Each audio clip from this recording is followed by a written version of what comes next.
So, Professor David Patterson has the floor. David will be speaking on...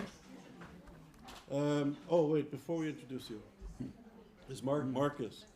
Everybody, so there's going to be a wonderful tour tomorrow during Shabbat. He moved it to 12:30, which is very kind of Marcus, because some people will be in synagogue. Or church. Or church. No, that's the next day, I believe. Oh, sorry. Yes. Yeah. I need But not all. diversity training. But actually, not always. Not always. Well, it could be Jehovah's Witnesses. Yeah. True. Yeah. Okay. Anyway, so at 12:30 at the Porter's Lodge, Marcus is going to meet you and take you on sort of this incredible tour of Jewish Oxford. And it's not contemporary Jewish Oxford where, I don't know, was that Harry Potter stuff, but... Oh, I mentioned Harry Potter. Oh, you do? So basically it covers the whole gamut of Jewish history, from the medieval to the modern community. Along the way, I will of course be endeavouring to go through some of the most photogenic portions of the university. Yeah, so I'm aware that this is as much a general university tour, so I'll try and take you through some, place where you'll be a happy snapper, and I'll talk in more general terms about the university as well and its history. So it'll be a little bit of a melange. This tour I created back in 1987. In fact, that was my very first J Trail. I should mention I was told to mention it. I used to be a professional tour guide, so and I did. When I was a student, I paid for my grad school by doing 7,000 walking tours. So I'm telling you, I'm not just talking up. If you're interested, it's a treat because Marcus is really, he knows his stuff. It's a serious tour. It's not just like a walk. He knows the old history, contemporary history. He knows the colleges, the gardens. And what's the length of the tour? About 90 minutes, 2 hours. A couple of hours, yeah. Never mind the quality, feel the length. And where does it meet? Where does it meet here? 12:30 at the Porter's Lodge. Is that leaving at 12:30? Pardon me? Never mind. We're leaving at Jewish 12:30. So that could be. That could Do they be. serve breakfast here on the weekend? They What? serve breakfast? I don't think so. I'm not sure. I don't know. Oh, today's not.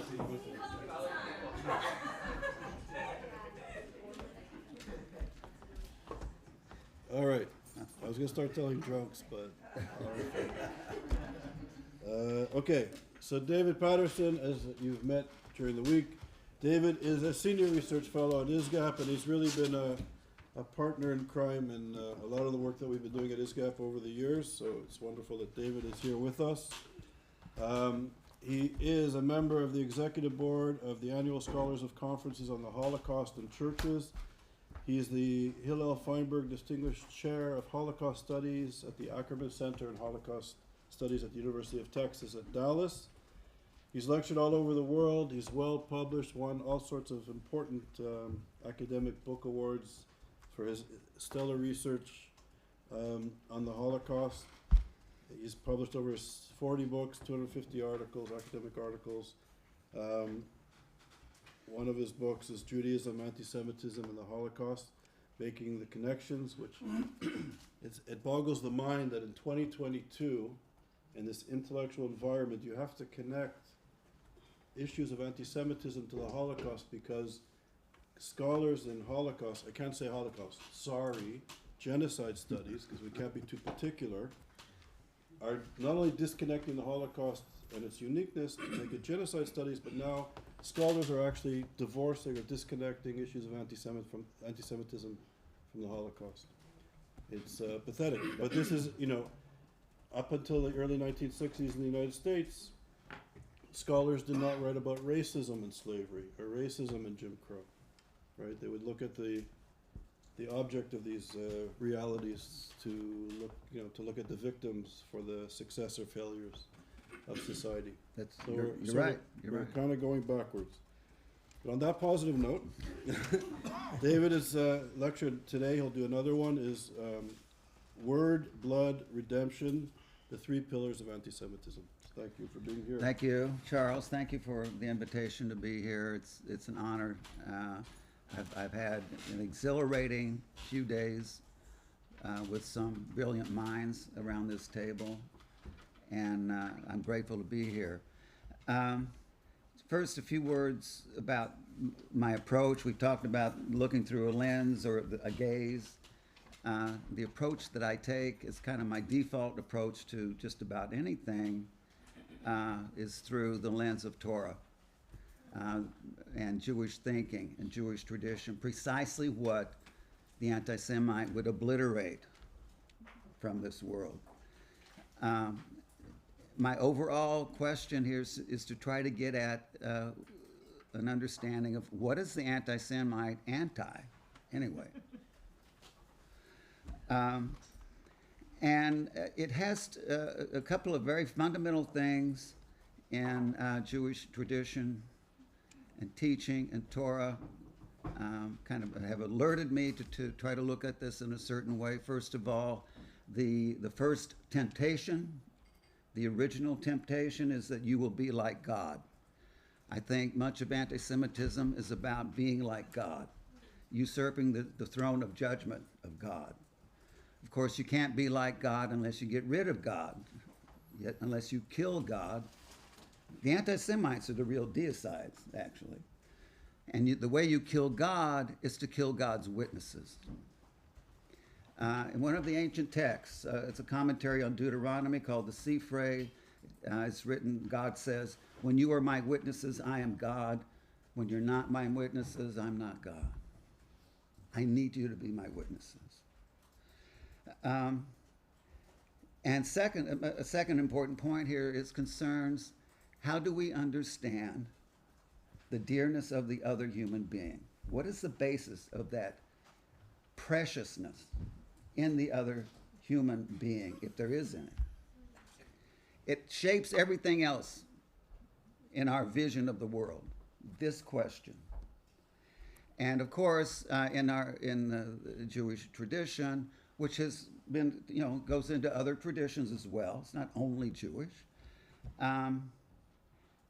Every human being every soul emanates from a creator. Therefore, spiritually, metaphysically, each soul is connected to the other through a connection to the origin, to the source. Spiritually, we also have a fundamental physical connection in addition to the metaphysical through Adam. In a text called the Tosefta, rabbinic discussions from 2,000 years ago, the rabbis ask, why does God start with one and not with two? And of course, they always have dozens of replies to the question, but the one I like is so that no one can say to another, my side of the family is better than your side of the family. There's only one side of the family. As we say in Texas, we all blood. We're all fundamentally, each of us, connected to the other. Each of us in Hebrew is a Ben Adam, a child of Adam. Each of us is a child of the Holy One. We address God as Avinu, our Father. Right? So this teaching is about a fundamental connection that each of us has to the other. Anti-Semitism in many ways is about generating a fundamental disconnection. So,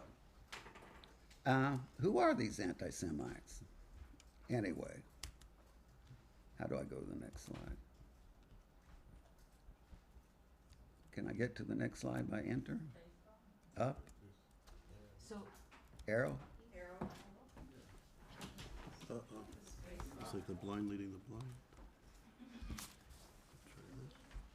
Oh, maybe that way. no, it's Hit the down. There. Oh, this is, okay, I got it. Hit the. Down. Oh, the up and down. Just use the arrow key. Yeah. Up and down, okay. These are a few of the infamous Jew haters. Most of them are probably recognizable to you, perhaps not the upper left-hand corner. That's Antiochus Epiphanes from the Maccabean period. and to the right of him is John Chrysostom and others. What do these guys have in common with each other? What does Farrakhan have in common with Martin Luther? What does Hajj Amin al-Husseini have in common with Richard Wagner?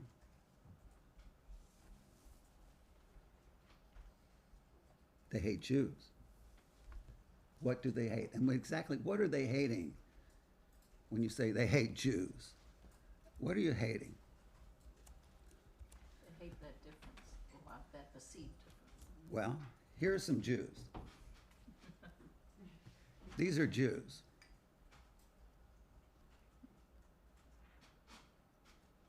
These are Jews. Who could hate that baby? These are Jews. What is it that meets the eye that becomes the object of hatred? This is what they hate. The eternal Jew. The Jew as an abstraction. The Jew as a metaphysical category. Eternal already places the Jew in this category of metaphysics, which is the way I approach things often. This is an image of the invisible evil, an evil that's eternal, infernal, and ubiquitous, but invisible. This what Hitler called the invisible wire pullers. It's the evil that preys on the soul, the evil that will suck forth your lifeblood, that will corrupt your women, that will murder your children. The premise here is not that all Jews are evil, but all evil is Jewish. The way you bring redemption to the world is through the eradication of evil, that is to say, the extermination of the Jews. This will redeem humanity. Just look at the discourse. Look at what they say. The Jews threaten not just the body politic, but the life of the soul. The Jews threaten your entry into heaven or the establishment of the ideological utopia on earth. Okay. So you can see this is anti-Semitism, at least in my view, is not reducible to racism or xenophobia or scapegoating. These things are often in the mix, in the manifestation. You know, as my daughter, the doctor, I have to work that into every conversation. As my daughter, the doctor, tells me, she talks about how a disease presents. But how it presents is not what you're trying to cure. Right? So, in the remarks to come, watch for these three things, three pillars, three key elements, as I see it, in the unfolding of anti-Semitism over the centuries and into our own time. Word, blood, and redemption. The word, the holy word, the hagiographic word, the word of God, has to be appropriated in the usurpation of God. If you're going to become like God, you have to speak for God. Okay? You have to have a word, a holy word that supersedes the holy tongue, the Hebrew Bible. It's a word that determines how we understand truth and as well as history. A few months ago, Mahmoud Abbas, for example, repeated what's said in Article 20 of the PLO Charter, namely that the Jews have never had a place historically in Israel. They've never been there. Which makes them colonizers and not just people who return. Right? Charter of Allah, Article 22, states that the Jews have been the key player that played the major role in every war and every revolution. What's the Charter of Allah? Oh, the Hamas Charter of Allah is where they lay out in article by article what they believe, what they represent, and what they seek to attain. Okay. Interestingly, they cite 3 proof texts: Quran, texts from the Hadith, the sort of the oral tradition put into writing in Islam, and Protocols of the Elders of Zion. Protocols is like a holy text. Blood manifests in this dynamic in lots of ways, not just in the blood libel, but blood is key because the soul is in the blood, as we're taught. The life is in the blood. If the vampire is going to take your soul, he drinks your blood. Drinking blood is a fundamental appropriation of the one whose blood you drink. In the Eucharist, drinking the blood is a way of bonding with, becoming one with the Christ.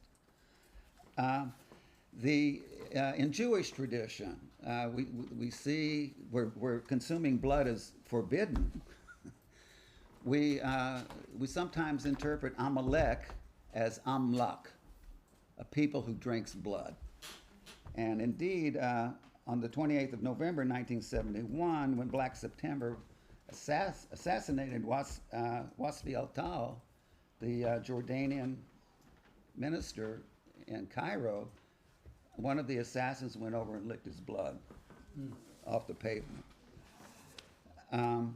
Contagion is carried in the blood. The blood becomes key in issues of purity, whether it's blood that carries disease like the Black Death or COVID. It threatens the purity of the body, of believers, the body politics, both physically and spiritually. Finally, redemption. The ways in which Jews threaten redemption shows itself sometimes obviously. They're the killers of the Redeemer, right? The Christ killers. They desecrate the host, the body of Christ. They reenact this murder of Jesus. In Islam, you have in the Al-Bukhari Hadith, I just mentioned Hadith, a teaching that says that the ultimate redemption at the end of days will not come until the Jews are purged. And in the final battle, the rocks and the trees will cry out, "Oh, Abdullah, there's a Jew hiding behind me, come kill him." So that you see nature itself vomiting up the Jews. So the eternal Jew and his Torah stand in the way of a humanity seeking a place in eternity. Now, the contempt for the Jews goes back, you could say, to Pharaoh and Moses. Some say, well, anti-Semitism didn't really kick in until with the advent of Christianity, but you do have precursors in that world. Democritus claimed that the Jews would go out on the highways, kidnap strangers, and take them and offer them in blood sacrifice in their temple. Manetho, Egyptian priest, claimed that the Jews are the carriers of disease, leprosy, contagion. Tacitus, the Roman historian, complained that the Jews are so backward they refuse to engage in human sacrifice. But there's a fundamental shift, indeed, from this cultural view of the Jews as weird. They're funny, they're strange. They're atheists. When Titus went into the temple and found no statues, he concluded that the Jews must be atheists. There are no gods in here. With the advent of Christianity, this is where you see this movement of the Jew into a theological category and not a cultural curiosity. Big difference. And early on, look at the dates. Ignatius of Antioch, he died in 108. I mean, the Jews and the Christians are still trying to work out whether the Christians are a Jewish sect or not at this early time. But already, Ignatius is telling the Christian community, get rid of that Torah. Don't follow it. Don't heed that word. Don't do the mitzvot. the commandments. Mitzvot, etymologically, a mitzvah is a root sapta, which means connection. Don't connect to God like that. Jesus is your connection. In the subsequent centuries, you see Saint Irenaeus, when this is the beginning of supersessionism. When the new comes, the old is done away with, superseded, illegitimate. Note the book. Most of the images of the church fathers have portrayed the father holding a book. The word, a new covenant, a new dispensation.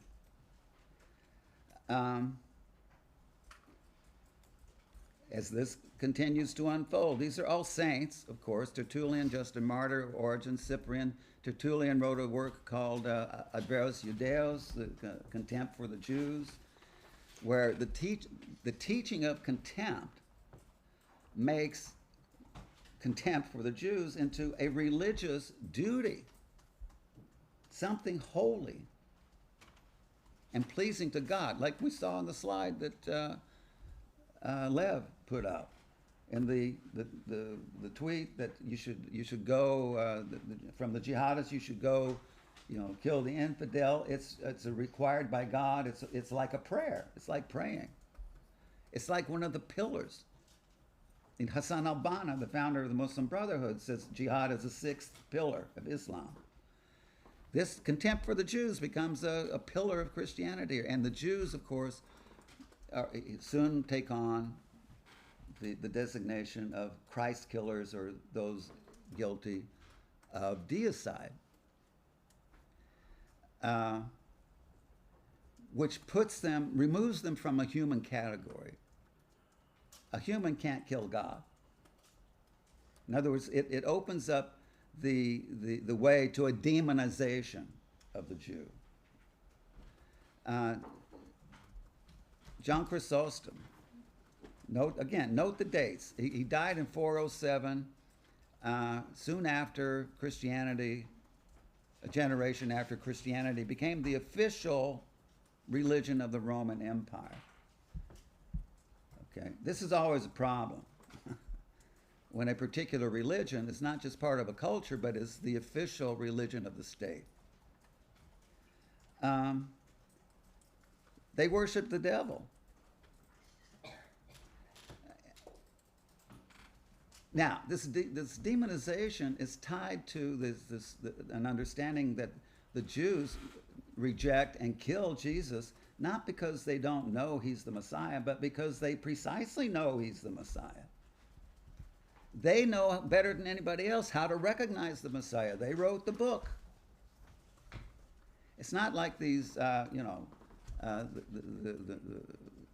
Hindus, Buddhists, Far Eastern peoples who don't know from Jesus or Messiah, don't know anything. You can convert them. You can't convert the Jews if they're devils.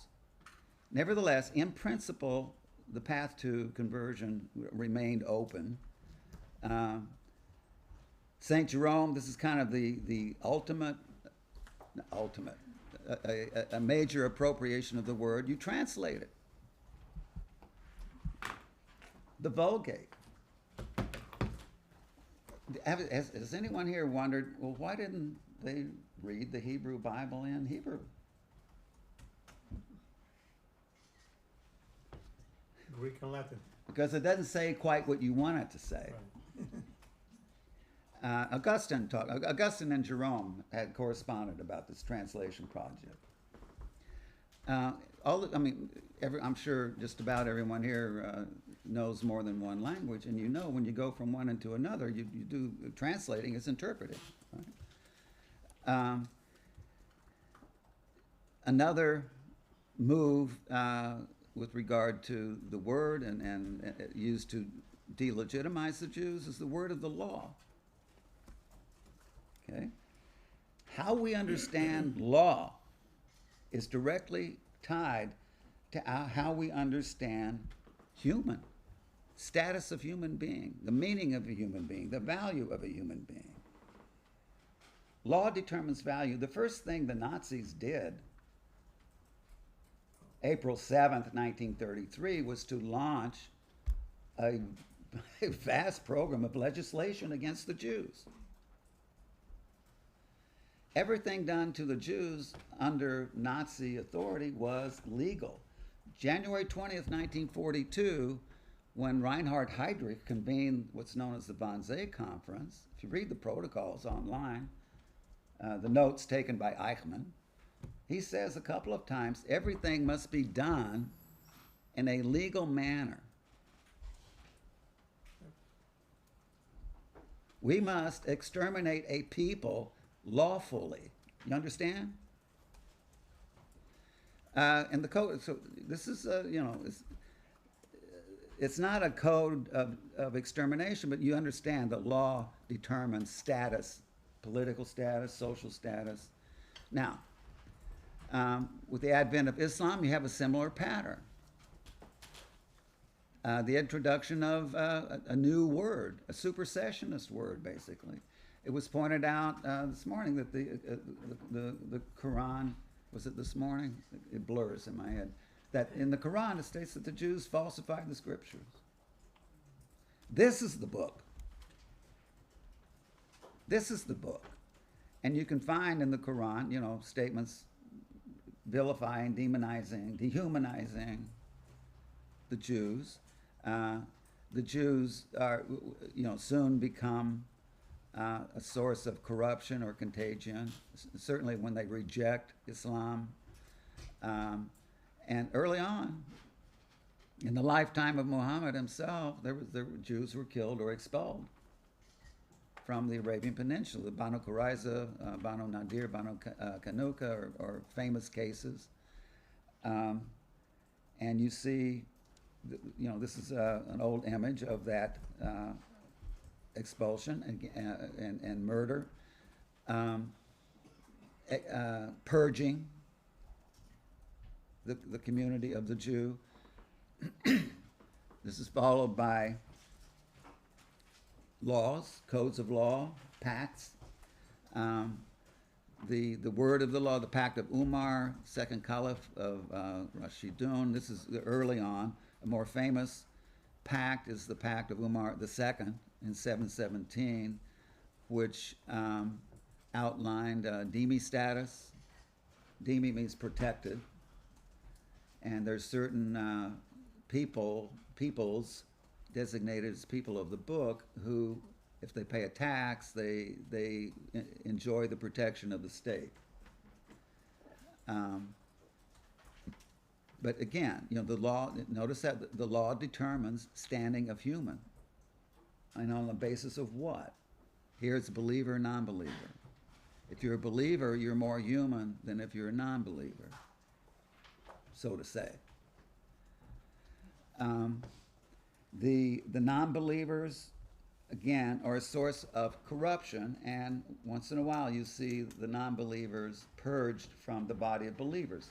The massacre of the Jews of Granada in 1066 is a famous case. This is at the hands of the Muslims. Notice also here, when you have not just the new word, but the new creed, the Jews have trouble. Judaism is not a creed-based religion.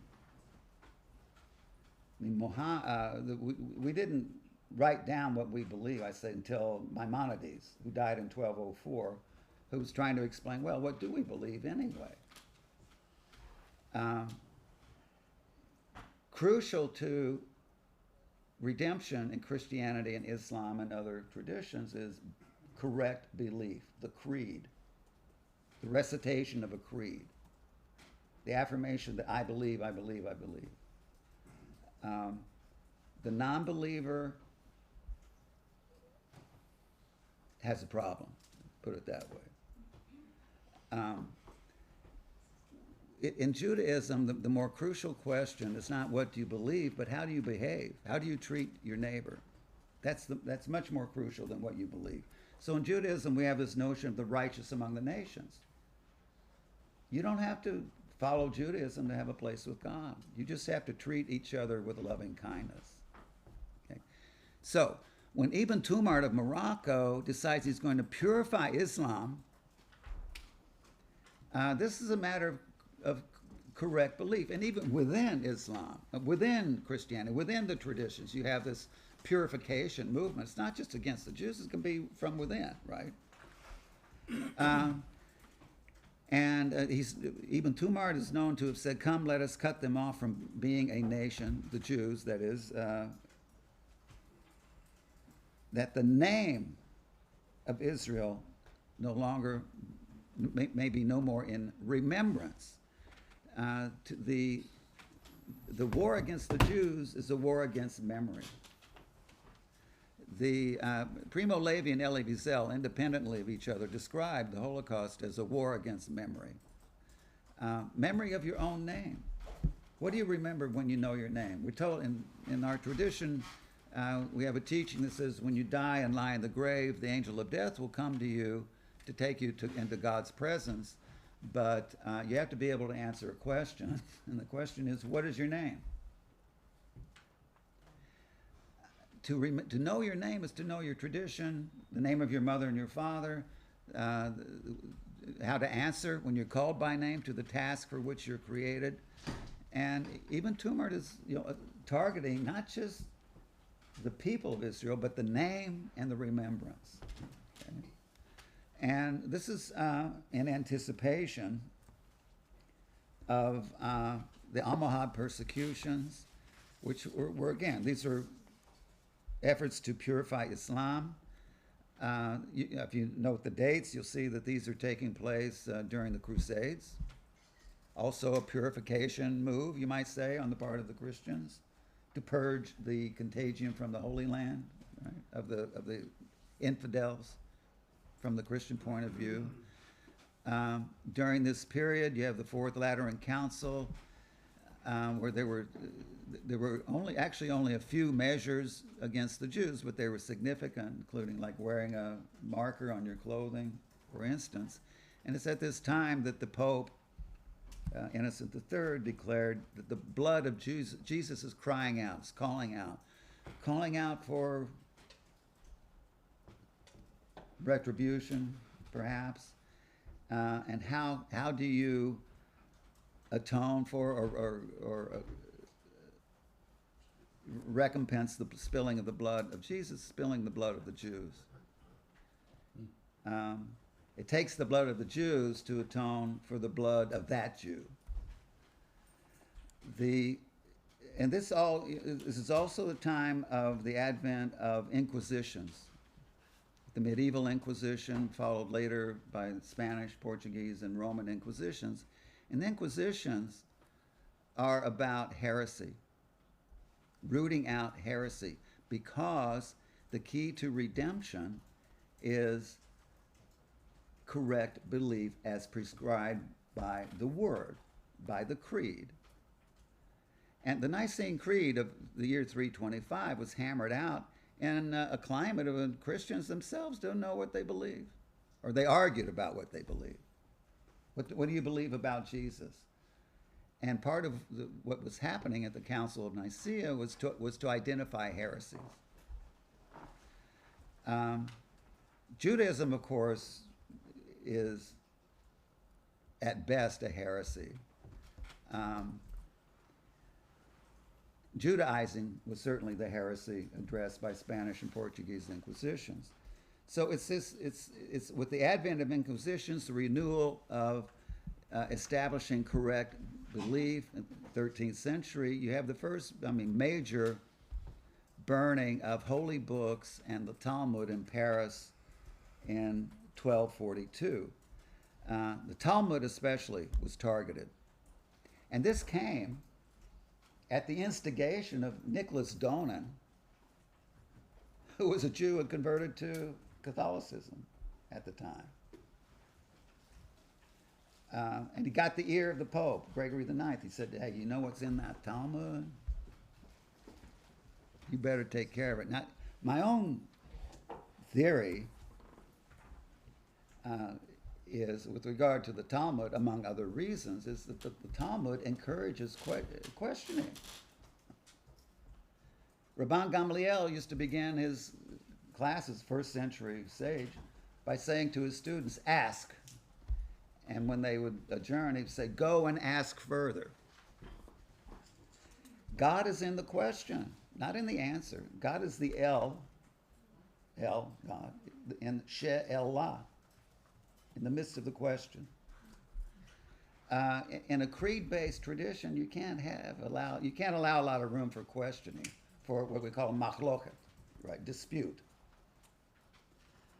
I think that's part of what's going on in burning the Talmud. Of course, there's a connection between word and soul. When God breathes a living soul to create Adam, it says, the Targum of Onkelos, the translation is God breathes a soul, the word into Adam.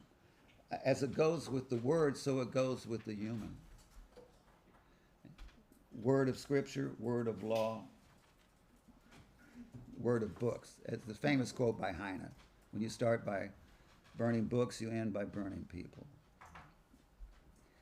We're looking at the same period where, with the advent of, the developments, not the advent, of medieval art, demonizing the Jews. Most people, of course, could not read and write. So how do you teach? Through images. You teach through images. They are the destroyers of redemption, the destroyers of the Redeemer, and they don't look exactly human. The only one who looks human is the Jew in the middle, Jesus.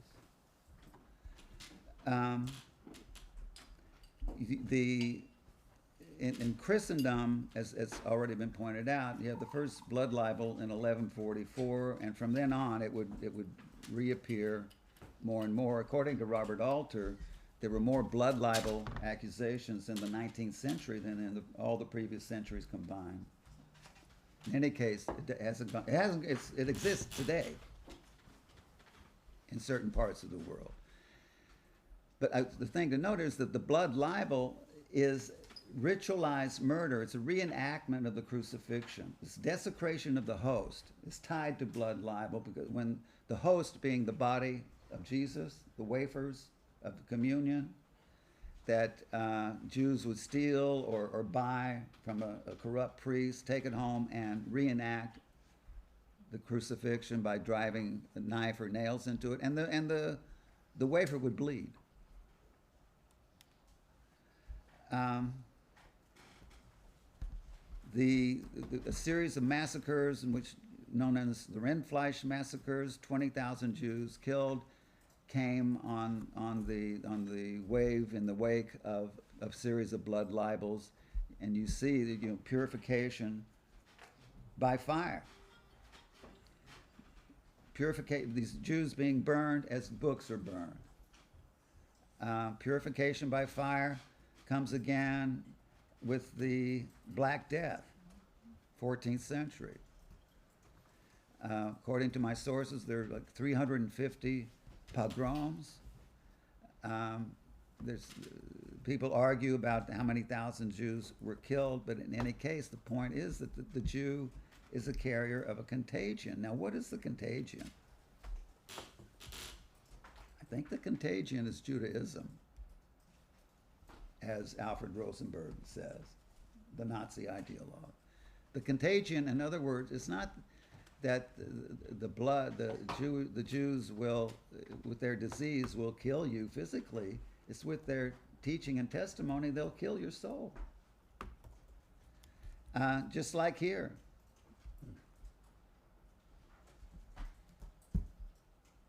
This ongoing demonization of the Jew. This image of the devil, a devil, with a circle on his collar. The circle is a Jew badge. And of course, above that is a blood libel image, a crucifixion of a child, and it's tied. It's on the same woodcut. So, over the centuries, you have expulsions of the Jews to purge your community of the poison, the contagion, I would say, of Judaism. Jews were expelled from just about every country in Europe at one point or another. There's no place for the Jews. There's no place for Judaism. And historically, I think this is a logical sequence leading ultimately to extermination. Here's one of the places where you see a first step there, Spanish Inquisition, and this limpieza de sangre. This, of course, purity of blood.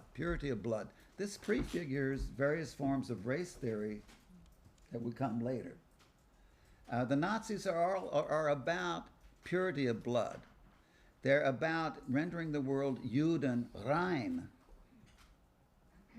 cleansed, purified of the Jews. There's no equivalent Zigeunen rein, purified of gypsies or communists. It's Juden rein. And part of the purity goes to the blood, and you see this purity of blood with the Spanish Inquisition. And those of you who know this history know that the conversos always remain suspect. Most of the people burned at the stake in the auto da fe were conversos, Jews, most of them. Purification by fire. If you didn't need to be purified, in other words, if you in your one last chance confessed your belief in Jesus, you would enjoy the mercy of being strangled to death instead of burned to death. Things didn't get that much better with Luther. At least the discourse didn't get much better. This is from his infamous work of 1543 on the Jews and their lies. And again, you have the Jews as Christ killers, God killers, and the Jews, in a way, are God killers. At least if you go back to Abraham, I forget which of our speakers mentioned the Midrash, that Abraham as a child was left to mind the store as a teenager, which was an idol shop. His father made idols. He smashed all the idols. He looked around, this is ridiculous. These aren't gods. He smashed them all except one. Father came back and said, what in the heck happened here? He put the stick with the one that's still left, and he told his father. That one got mad and smashed all the others. His father said, what do you take me for? They can't do that. And Abraham said, that's right. They can't. So Abraham was, the Jews of Egypt killed the gods of the Egyptians, the sheep, the lambs, the blood of the lamb. Anyway, in a way, the Jews are known as killers of false gods, you might say. Now, what happens in this? I've talked about religious periods. What happens with the waning of religion, you might say? There is, in the modern period, one of the things that characterizes the modern period is what I call a turn inward. And maybe in some ways Luther anticipates this with the sola fide, by faith alone.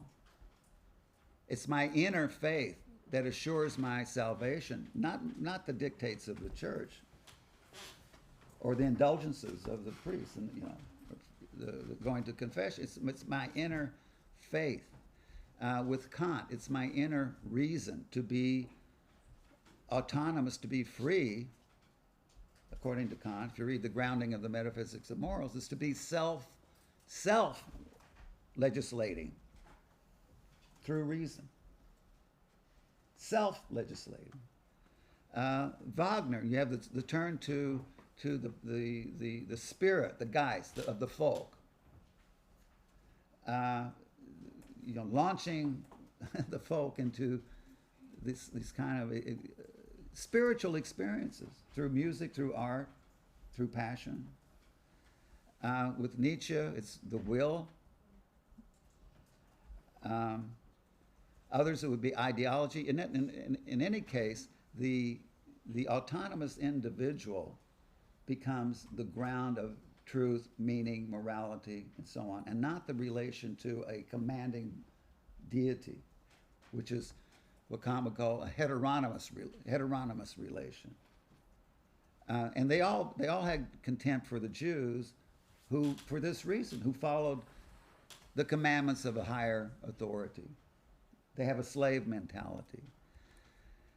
Also, in this period, you see the would have been a theological threat. It remains a metaphysical threat, a cosmic threat, threatening all of creation. And we've already seen images of the Jews wrapped around the world, controlling the world.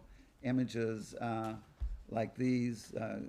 Joel may have put up one of these. I'm not sure. On the image on the right is an Arabic language edition of this work, the New Holy Word, the Protocols of the Elders of Zion. And you've heard about that. We have an authority with us on the protocol. We have two authorities, Isabella and Christine, are authorities on this work. This is, of course, you know all about this, the forgery, but, and the creators of this work knew it was a lie. But it was a lie that could be used to foment Jew hatred. And it really came into wide circulation, particularly after the First World War, which was a catastrophe for everyone, right? I think it's one of the experts can correct me. I believe it was 1919. The German translation came out. 1926, Arabic translation started being translated and distributed, and it's widely distributed, today. But it's a secret meeting of the elders of Zion. They're invisible. They're operating behind the scenes. You can't see them. And they're everywhere. You remember the image of the Jew with the mask, taking off, removing the mask. There's behind the mask. Jews wear masks. They're hidden. The evil that is the Jew lies in nothing that meets the eye. You can't see them. Mr. Katz, the guy who runs the general store, he may seem like a nice, regular guy. But watch out for Mr. Katz. It's not about Mr. Katz in any case. It's about the invisible wire puller. So I mentioned Alfred Rosenberg, Limpieza de Sangre, how this evolves, this purity of blood idea, into modern race theory. Alfred Rosenberg, of course, was an infamous Nazi ideologue, executed in 1946 as a war criminal. He explains that the notion of Rassenseele, or race soul, by saying that with this concept, blood and character, race and soul, are just different designations for the same thing. It's about essence. It's not about what you see, it's about the inner essence, the inner evil.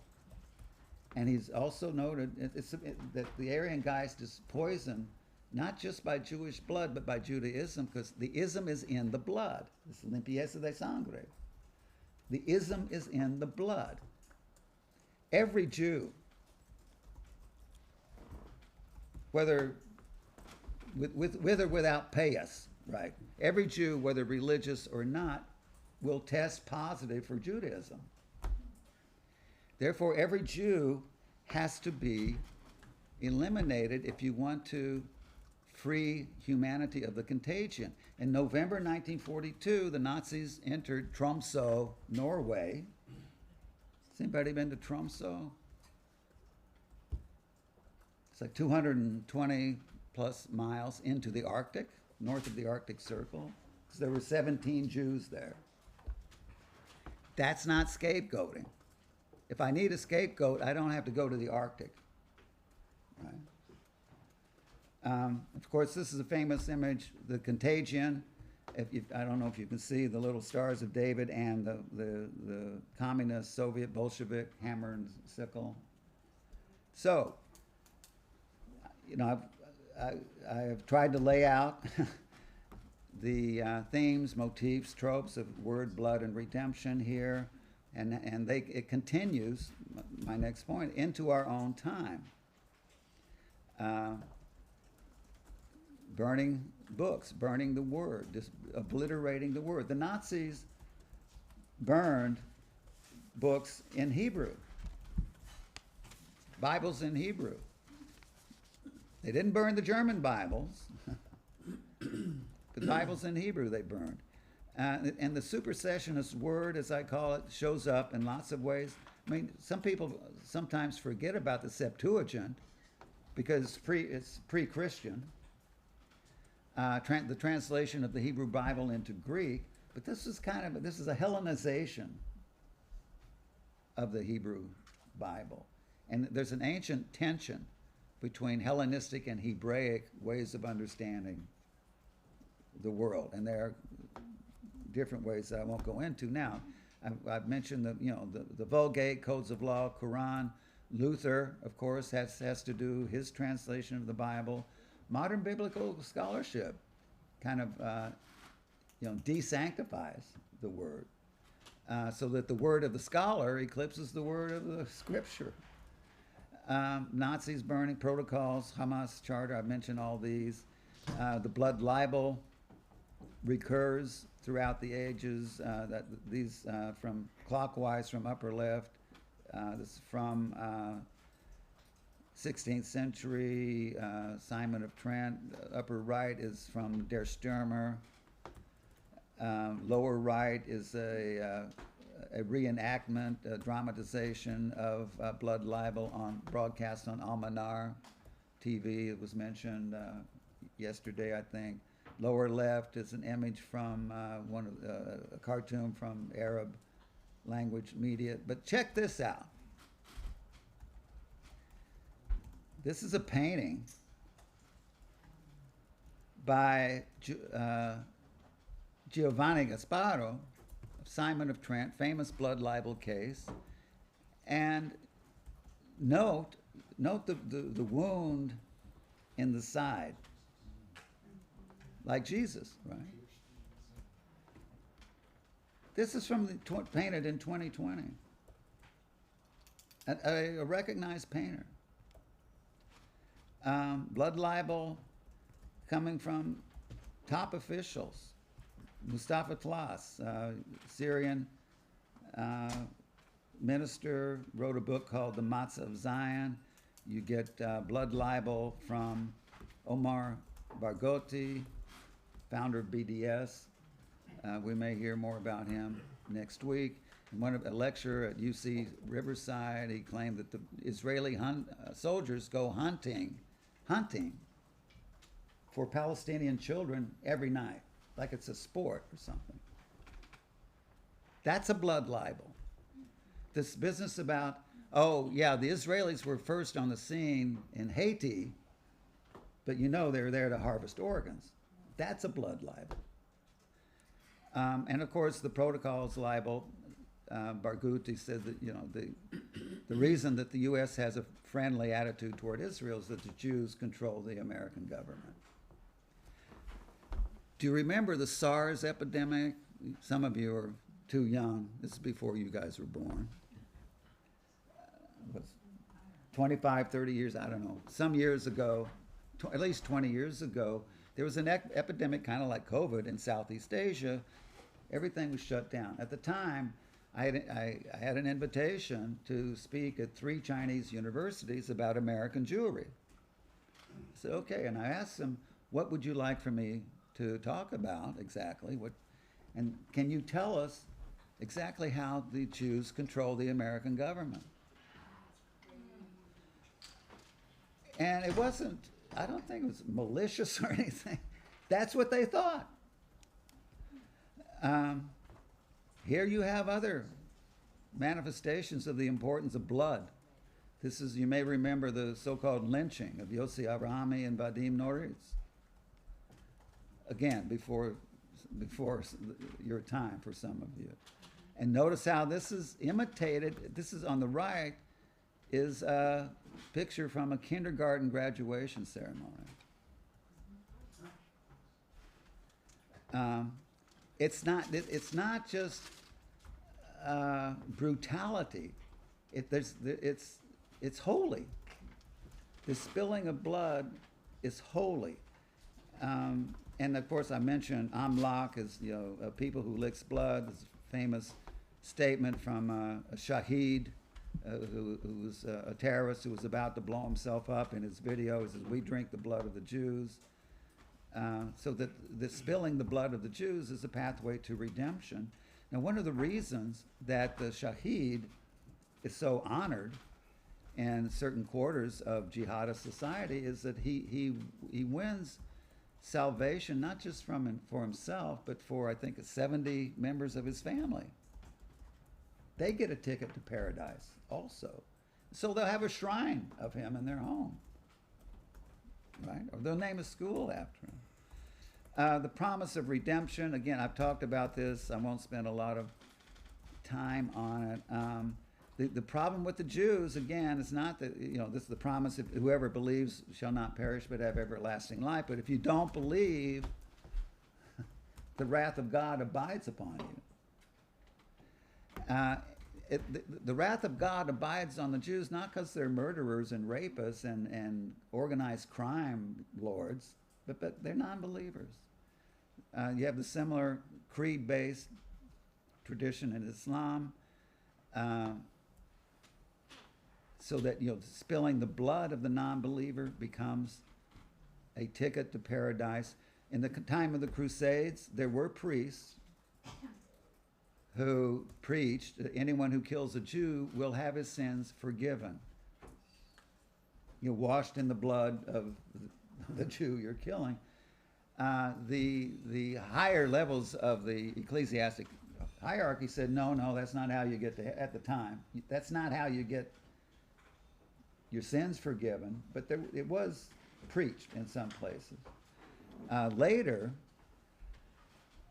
unlike in the time of the Crusades, when there were ecclesiastic authorities who said, no, that's not how it's done, in the time of Haj Amin al-Husseini, the Mufti of Jerusalem, Nazi war criminal, Muslim Brotherhood guy, mentor to Yasser Arafat, other notable features about al-Husseini, we've touched on the radio broadcasts under Hitler, propaganda broadcasts in Arabic. Haj Amin al-Husseini was the one who put that together.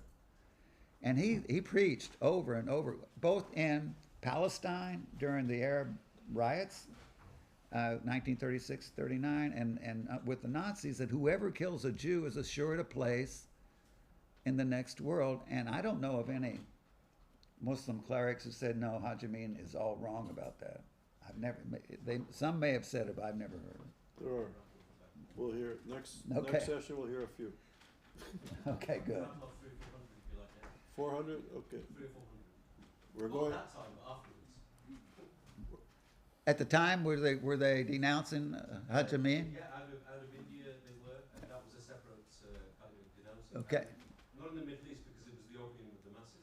Thank you. Yeah, I urge you all to stick around for my dear friend Haras, who's brilliant. So yeah. attendance is mandatory. Attendance is mandatory. I urge you to honor your mandatory attendance. But in the modern period, we have the ideologies of redemption, promising paradise on earth, including Marx, and they were all anti-Semites, but most of them were atheists, mind you. Charles Fourier, there's never been a nation more despicable than the Hebrews. Really? Why? What's so? Tosinel, I understand the persecution that the Romans, the Christians, and the Muslims made the Jews suffer, and in our contempt is a legitimate retribution. Retribution for what? Proudhon, it's not for nothing that the Christians call them deicides. Proudhon, the atheist, buys into this deicide business. The Jew is the enemy of the human race. The Marx, of course, I like this one from Marx. The emancipation of the Jews is the emancipation of mankind from Judaism. I'm almost done here, wrapping up. So, Scholl Friedlander discusses, redemptive, what he calls redemptive anti-Semitism. I think there's an element of redemption at work in most manifestations of anti-Semitism. And here it says, in redemptive anti-Semitism, the struggle against the Jews is the dominant aspect of a worldview in which other racist themes are but secondary appendages. Redemption would come as liberation from the Jews, as their expulsion, possibly their annihilation. I don't think Haj Amin al-Husseini's Jew hatred was about racism. So, this is about power, the power to be as God. Ruhollah Khomeini said, all the glory that has ever come to Islam has come through the sword. This is in his work, Islamic Government. Through the sword. Power determines reality. It's not that a certain reality might determine a need to have power. No, it's the power determines the reality itself. I mentioned the Nazi mission to render the world Juden rein, purified, and for the sake of a paradise on earth, in heaven. Hezbollah, as you've seen Hassan Nasrallah already, who says that Hezbollah is the clearinghouse for all humanity. You want to go to heaven, you got to go through Hezbollah. So I hope, some of this may shed a little light on how we might read this image, the eternal Jew. Thank you.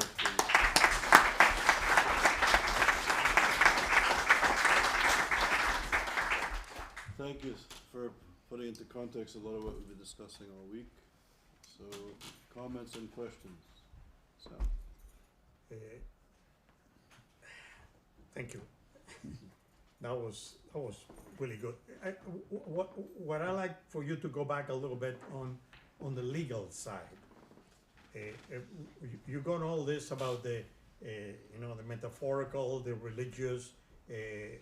Because we are always told that to fight anti-Semitism, we have to fight it through education and legislation. Yeah. Okay? So in 1991, Ingo Mueller. I'm going to interrupt. Joel, you're up. Wait, Joel, you're leaving. Joel, take care. Be well, thank you. Yeah, 1991. 1991, Ingo Mueller wrote a book about Hitler's justice. Okay? About how that, what you described for us, how that happened. Okay? The interesting part is that the book goes up to 1945 and tells at the last chapter how the same jurists that were Nazis got reinserted into Germany's justice system. Mm-hmm. Now, how do we get this together? With educational legislation. Well, with the legislation, legislation and education both require, again, a certain premise concerning how we understand the holiness of the other human. With education, it's having a sense of something higher. I sometimes ask my colleagues, we're all involved in higher learning, what makes higher learning higher exactly? Surely it can't be that it's harder. Harder is relative, but what makes it higher? I think the dimension of height, to put it one way, is a dimension of the good, of the ethical, of aspiring to be a witness and a practitioner of goodness. And education should enable us to be more competent at that. Now, the law, I think with regard to legislation, if you don't have a notion of a higher law that the human law tries to emulate, then there's no notion of an unjust law. Okay. In Nazi Germany, there's no concept of an unjust law. It's the will of the Fuhrer and the folk, right? Is what is lawful. In the United States, this is part of Martin Luther King's thinking. There were some laws that were themselves unlawful, unjust. Of course, Martin Luther King is coming from a very religious outlook. But those of you, you may know Thomas Aquinas, his treatise on law, where he goes through categories of law. If we don't have at least some... Can you explain that? A brief. The category, divine law, eternal law, biblical law, human law, natural law. And human law is supposed to emulate what God wants, divine law. I mean, this is in the Sanhedrin in Judaism is trying to figure out what does God want.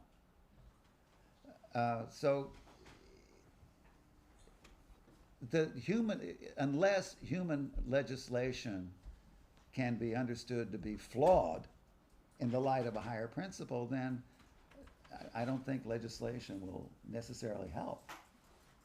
There has to be a notion of something higher than what we human beings can figure out. That we're flawed. Yeah, Christine. Yeah. I'm sorry. That's okay. It's okay. How do we do that? No, it'll be next. Christine. You know, how do we do that? Is it me? Yeah. So, With a talking higher about thing? the eternal Jew in the context of contemporary anti-Semitism, theological. what would be your comment about how that is used today? Well, it's used today, for example, when you determine that all Jews are white. In other words, when whiteness becomes a synonym for what's threatening or oppressive or even evil, and you put the Jews in that category, that's a manifestation of eternal Jew. Because when you look at Jews, you don't necessarily see white people. You see people of all descriptions. But they're all white in some quarters of things like critical race theory. I think that's a manifestation of what's at work in this notion of the eternal Jew. Yeah, I just brief comment. It's interesting. Much what you say reminds me of the rabbinical saying that all hatred came out of Sinai. I mean, that's just, it seems apt, I think, for what you're saying. But I just also wanted to say just how contemporary and local this sort of stuff is. I mean, I've been attempting to get some traction for a complaint against our lovely BBC. They did a thought for the day on Good Friday this year, in which the Reverend Lucy Winkett basically rehearsed the charge of deicide against the Jews, and she equated the IDF and the historic Roman forces with betrayal and killing of innocents.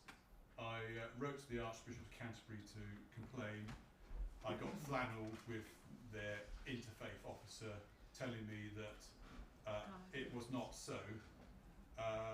Yes, flannel. And I then wrote back after two letters of all this, you know, with a kipper, saying that I wanted to make this a formal complaint against the Reverend, and they've just stonewalled me. You know, they won't let me make a complaint. But this, this is the BBC. This is the chief organ of, British broadcasting. It's the day before. It's Good Friday. It was also in the midst of trouble in Israel as well, and nowhere can you get traction with a complaint, and they won't accept that. She was talking about deicide and so you talk about how do we counteract it. It seems that complaining ain't going to get you anywhere.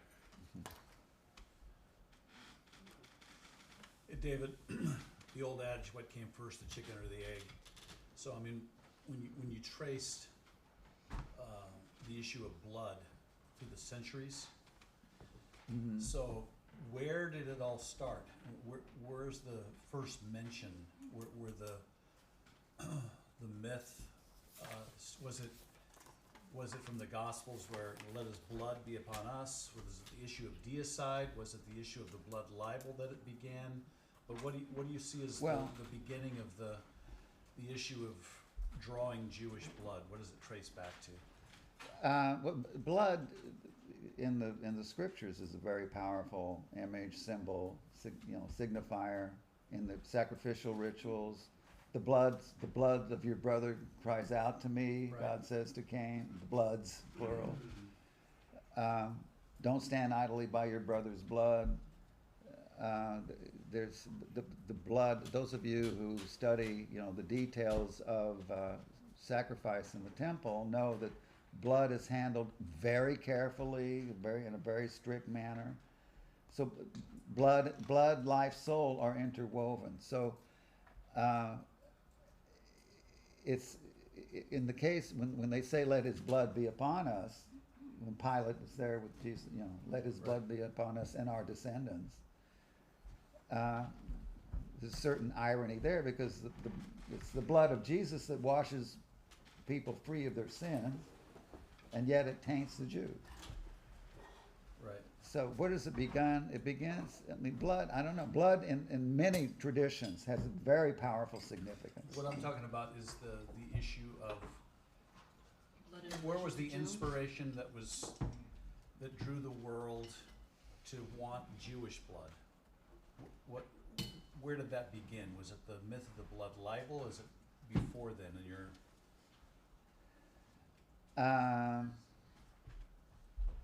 The urging to spill Jewish blood precedes the blood libel. Right. Yeah. Could it be because Jews did not cook, they took the blood out of meat?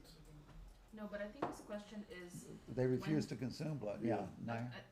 perhaps, I think your question is, when did the Jews have a relationship with blood, that they're after blood? That it's not about spilling blood of Jewish people, right? Both and. But when is that relationship kind of codified between Jews and Jews being out for blood? Democritus thought the Jews were out for the blood of strangers. It's like 5th century BCE. Yeah. I'm just gonna say something about blood before. I mean, another thing to think about is like the Romans, right, didn't really like the Jews when they were colonizing the Jews in the temple because they didn't like the particular way they did sacrifice. So that's also an element. But I wanted to ask, first of all, I really, really appreciated your presentation. But in your kind of final piece, right, you sort of shifted, you talked about the Holocaust, and then you shifted into Islamist, extreme Islamism. But I'm wondering if, right, you have this very strong legacy in the Catholic Church of all of these texts, which, like, even today continue to be read. I have to say, I'm here with funding from the Jesuits, but so I have to sort of say, like, oh, this text about the Jews killing them, like, we can't have this in our sort of mass that's supposed to be for everybody. But so I think the text can sometimes be a charge. But really, if we think about, do you think that this long history and this sort of recognition of what Hitler is saying evokes our understanding and our theology about Jews? Because of course you don't have Nostra Aetate until 1965. Do you think that's why the church was so complicit in so many ways with Hitler's agenda and with the Nazi agenda? Well, and Hitler was complicit with the church's agenda in some ways, right? That had been there for centuries. Right. Hitler, the Nazis don't come out of nowhere.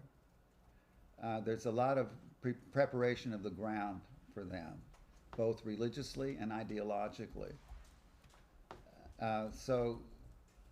It's the Holocaust can't be explained. I'm not sure it can be explained, but to invoke the Treaty of Versailles or economic hardship or that as the cause of the Holocaust, maybe it's in the mix, but it doesn't explain this, why all of Europe was involved in the slaughter of the Jews, all of Christendom.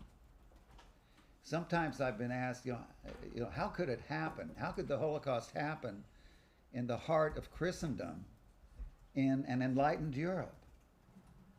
And smart ass that I can be, sometimes I'll say, well, it's because the Jews were trapped in the heart of Christendom in an enlightened Europe.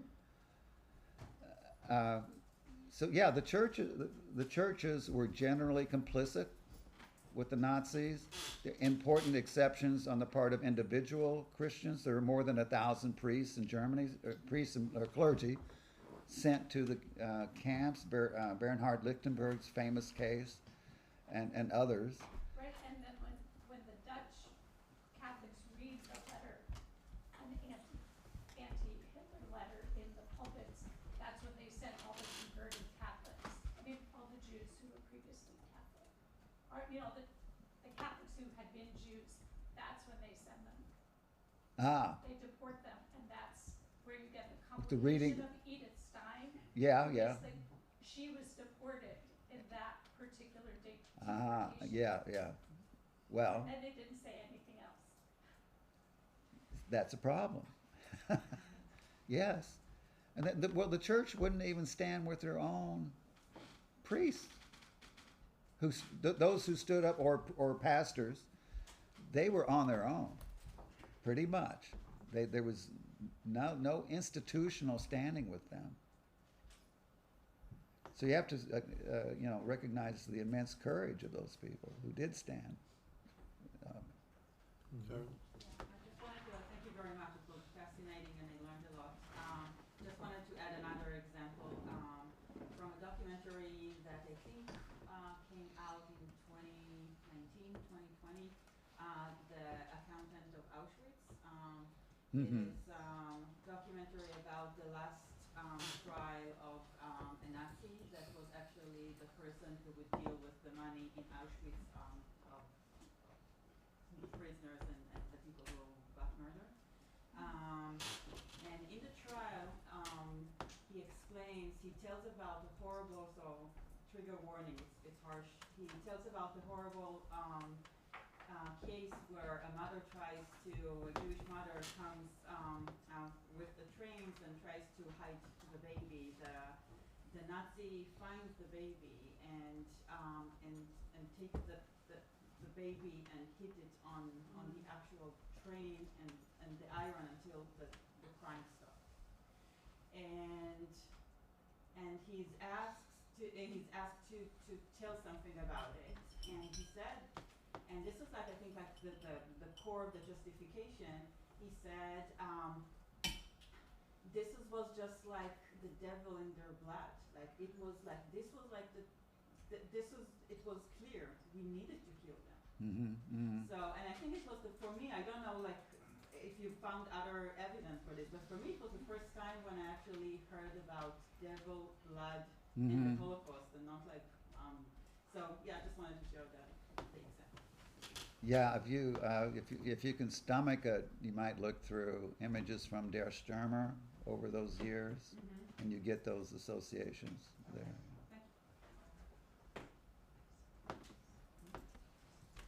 There's a load of information on the subject that she was talking about in Tim Cole's book on the Hungarian component of the Holocaust, right, called Traces of the Holocaust. Right. And the Holocaust, it's a social historical book. Have you read it before?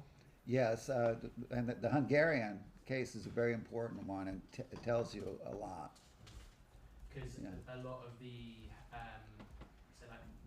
mechanisms of the German component of the European Holocaust, because the infrastructures have been developed and over the course of the war, like Hungary's occupation and then introduction immediately into the Holocaust, it was in 40 days total. It was a very quick process, and so there's so much more social, like kind of history potential for seeing like the face-to-face interaction with the Holocaust, essentially by bullets. And there's a lot of like blood. There's a lot of something in the blood because they're dealing with it directly rather than things like gas. So there's a lot of You know, at the Eichmann trial, Eichmann commented at least once, maybe twice, on the first time he saw geysers of blood shooting up from the ground. Mass graves.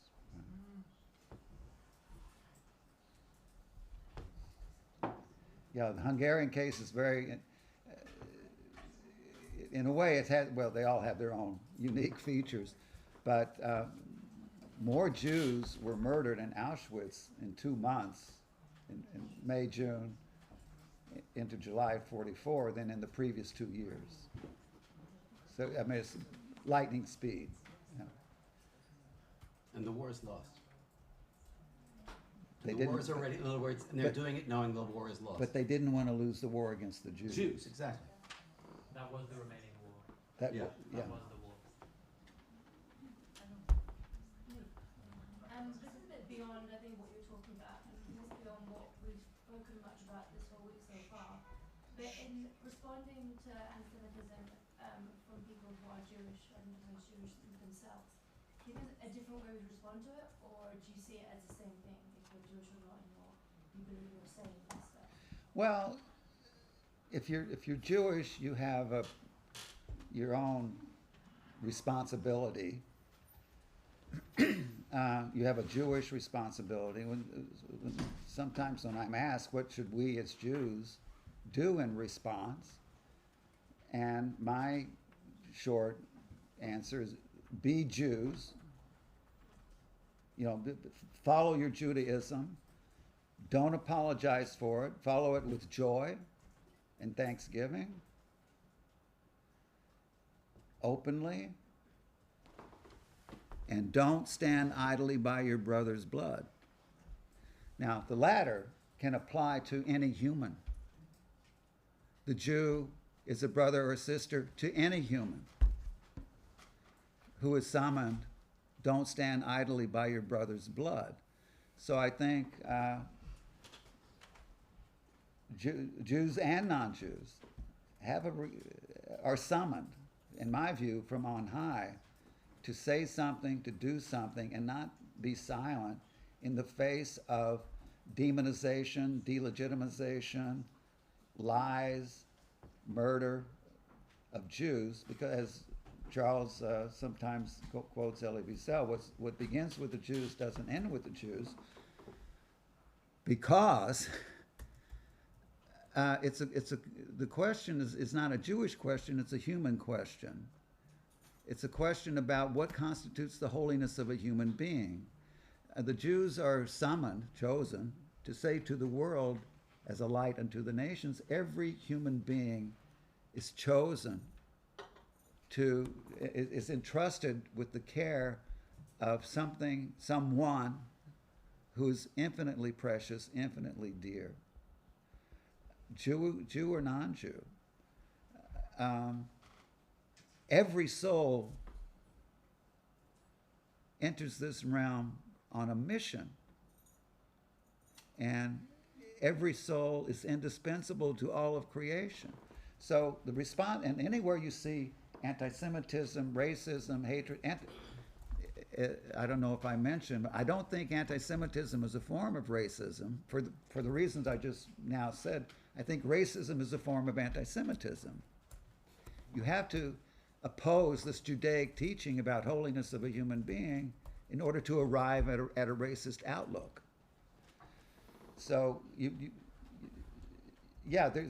obligation devolves upon any child of Adam, any Ben Adam, any human being, Jewish and non-Jewish. But if you're Jewish, as I said, be Jewish. Be Jewish. Yeah. So, in your portrait gallery of Jew haters, Yeah. you pictured Linda Sarsour, Uh-huh. and I'm thinking about some of my colleagues who will say, oh, I'm friends with Jewish colleagues who will say, well, you know, we have to keep the lines of communication open. We have to work with Linda and Ilhan and the squad and make sure that if we're not heard by them or if we're not in dialogue, then there's no path forward. What's your response to that? I don't think Linda Sarsour, Wait, I didn't understand the question. Can you repeat the question? Sorry. So I'm saying that some of my Jewish colleagues in the field will work on policy, or they'll be in conversation with Linda Sarsour. I'm sorry, does everybody know who Linda Sarsour is? They'll know her. So we're talking about people, so. Do you know who they are? Sarsour is, No, she, that was a rhetorical question. Not everybody She does. didn't Not, get it. not everybody does. famous No, but does she know? during the Women's Yes, sure. March a few years back, in response to Wow. Trump, the Women's March was created in order This is the for problem. women No, to with a have capital. platforms, be heard about women's rights, et cetera. And there were, I think, 3 or 4 women who originated the Women's March. One of them was Jewish, but who wound up leaving the leadership because there was. She was removed. Oh, she was removed, she was removed by choice. Do you know who Linda Sarsour is? No, do you know who she is? Do you know her background? Do you know the ideology? Do you know where she's coming from? So I'm gonna very briefly, I'm gonna interrupt for a Please. second. Very important. Yeah. No, it's very important. As I said in my first lecture, I had this mentor, Professor Raghavan from South Africa, who was instrumental in starting the Black Consciousness movement in South Africa. He educated Stephen Biko. He brought Biko into politics. And long story short, he became my mentor. He came here as a refugee from South Africa. He was exiled by the apartheid regime. He came to Oxford and Cambridge. It's a whole story. I ended up meeting him in Montreal. He became my mentor, and he sent me here. I wasn't supposed to come to these places from my background. I didn't know what a scholarship was, etc. And before I left, he told me something that I didn't quite understand at the time, but now I do. He said, always remember you're going to these universities, to Oxford, to study the mind of your enemy. Okay? So when we speak about Linda Sarsour, when we speak about these individuals who are in Congress, who are largely accepted and have a lot of credibility in society, those of us who are studying, are students of anti-Semitism, those of us who care about social democratic values, those of us who care about racism, discrimination against Muslims, about women, any group of people, as David so eloquently has been saying, this is our moral and ethical obligation. We have to understand who these people are and their ideology that they represent, and who's funding them, what their allegiance, who their allegiance are, and really to understand the landscape in which we operate. So there are liberal people trying, in good faith, I think, to make sure there's peace in Israel, Palestine, and they act in good faith, and it's not an easy conflict. And there are some with an agenda that is out to undermine the legitimacy of the Jewish people in the diaspora in the United States, and also in the Middle East and in Israel. So we really have to understand the ideology in the background to have an informed conversation, to have an informed analysis. And this is, we don't even have to agree on it, on our outcome, but we really have to understand the landscape in an analytical, informed, in-depth way, not in a superficial, descriptive way. It's a great segue, I'm going to talk about. Yay! All right. So on that note, On that note, on that note, we go. who is Linda Sarsour? I mean, No. I'm going to cover it. Harris will discuss it. Harris is an expert of all of this stuff. David, on behalf of everybody, thank you.